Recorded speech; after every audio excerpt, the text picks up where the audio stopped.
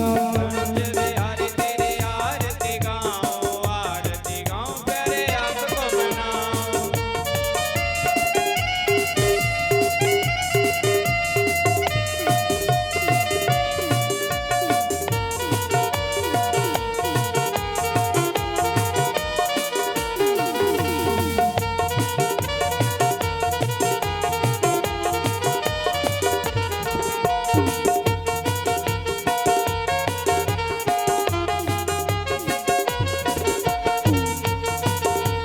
श्री हरिदास के प्यारे तुम हो, मेरे मोहन जीवन धन हो, मेरे मोहन जीवन धन हो, मेरे मोहन जीवन धन हो। बात सदा वृंदावन का, बाकी बिहारी तेरी आरती गाऊं, बांके बिहारी तेरी आरती गाऊं, आरती गाऊं प्यारे आपको मनाऊं। हे गिरधर तेरी आरती गाऊं, बाकी बिहारी तेरी आरती गाऊं, बिहारी तेरी आरती गाऊं, आरती गाऊं प्यारे आपको मनाऊं। हे गिरधर तेरी आरती गाऊं, बाकी बिहारी तेरी आरती गाऊं, बांके बिहारी तेरी आरती गाऊं, आरती गाऊं प्यारे आपको मनाऊं। आरती गाऊं प्यारे आपको मनाऊं। आरती गाऊं प्यारे आपको मनाऊं। कर्पूर गौरम करुणावतारम, संसार सारम भुजगेन्द्रहारम, सदा वसन्तं हृदयारविन्दे भवं भवानी सहितं नमामि। त्वमेव माता च पिता त्वमेव, त्वमेव बन्धो च त्वमेव, त्वमेव विद्याधनं त्वमेव, त्वमेव सर्वं मम देवदेव। हरे राम राम राम हरे हरे, हरे कृष्ण कृष्ण कृष्ण हरे हरे, हरे राम हरे राम राम राम हरे हरे कृष्ण कृष्ण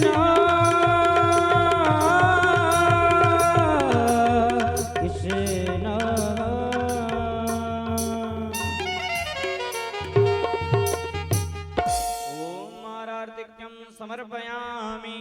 जलेन शीतलीकरणं पुष्पै देवादिवन्दनं, देव्यादिवन्दनम् आरोग्यार्थे आत्माभिवन्दनं।